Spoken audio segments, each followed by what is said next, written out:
Michel Onfray très sévère sur CNews. Vous êtes tous vraiment très crétins. Un nouveau numéro de Face à Michel Onfray est diffusé sur CNews ce samedi 24 mai 2025. Toujours présenté par Laurence Ferrari, l'émission a été marquée par l'avis tranché de Michel Onfray sur un sujet d'actualité la semaine précédente. Face à Michel Onfray était une nouvelle fois diffusé le samedi 17 mai 2025, sur CNews.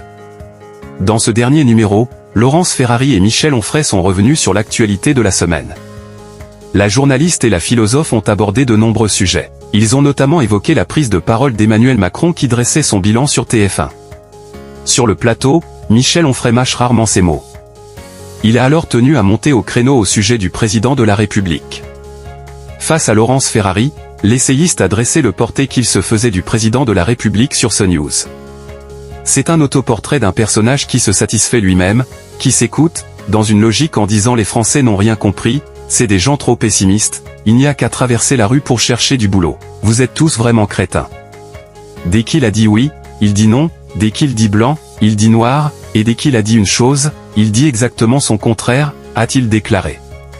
Le philosophe a continué, ensuite, à se montrer sévère envers Emmanuel Macron dans l'émission. Je pense que 3h30 il doit estimer que ce n'est pas assez pour sa personne, a-t-il ajouté.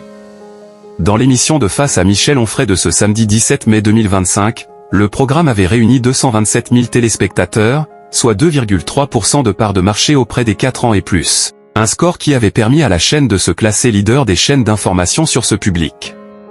Une rediffusion proposée entre 21h et 21h50 avait, quant à elle, rassemblé 216 000 personnes, soit 1,2% sur l'ensemble du public et sur les 25 à 49 ans. CNews s'est également hissé à la première place des chaînes d'information sur ces deux cibles. Face à Michel Onfray est à retrouver tous les samedis, dès 13h, sur CNews.